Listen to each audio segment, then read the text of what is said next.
YCP గత 5 సంవత్సరాలు resurvey పేరుతో గ్రామాల్లోని రైతులను అతలాకుతలం చేసిందని మంత్రి సంధ్యారాణి విమర్శించారు. విజయనగరం జిల్లా శివరాంపురంలో పట్టాదారు పాస్ పుస్తకాల పంపిణీ కార్యక్రమంలో ఆమె పాల్గొన్నారు. కూటమి ప్రభుత్వం వచ్చిన తర్వాత సమస్యలను పరిష్కరించి పట్టాదారు పుస్తకాలు ఇస్తున్నామని అన్నారు.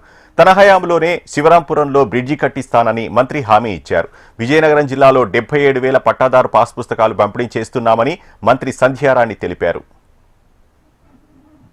గత 5 సంవత్సరాలుగా రీసర్వే పేరుతో గ్రామాల్లో ఉన్న రైతుల్ని అతలాకుతలం చేసినటువంటి ఘనత వాళ్ళకే దక్కిందని సభాముఖంగా మీ అందరికీ తెలియజేస్తాను. ఈరోజు మొత్తం అంతా మన ప్రభుత్వం, కూటమి ప్రభుత్వం వచ్చిన తర్వాత రీసర్వే చేసి మొత్తం అందరికీ కూడా ఎక్కడైనా ఏదైనా ఇబ్బందులు ఉన్నాయా అని చూసుకొని, ఇబ్బందులు ఉంటే అవన్నీ క్లియర్ చేసి, ఇవన్నీ చేసిన తర్వాత ఈ రోజు మనం ఇస్తున్న పాస్ పుస్తకం చూడండి ఒకసారి. ఈ పాస్ పుస్తకాన్ని, ఈ పాస్ పుస్తకం పెట్టి దీనిలో మీకు ఎంత ఉపయోగం అని అంటే, ఈ పాస్ పుస్తకంలో మీరు ఈ పేజీలు తిప్పితే మీ భూమి ఎక్కడుందో మీకు వెంటనే తెలుస్తుంది. ఇది చూడండి. పిల్లలుంటే పిల్లలకు ఇవ్వండి.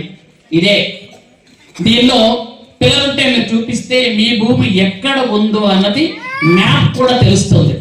అంటే ఇంత టెక్నాలజీ, ఇంత చక్కగా మన భూమి కొలతలతో మన భూమి ఇది అని చెప్పడానికి అంత చక్కగా చేసినటువంటి ప్రభుత్వం ఇది మన చంద్రబాబు నాయుడు గారి ప్రభుత్వం అని మనం గర్వంగా చెప్తాం.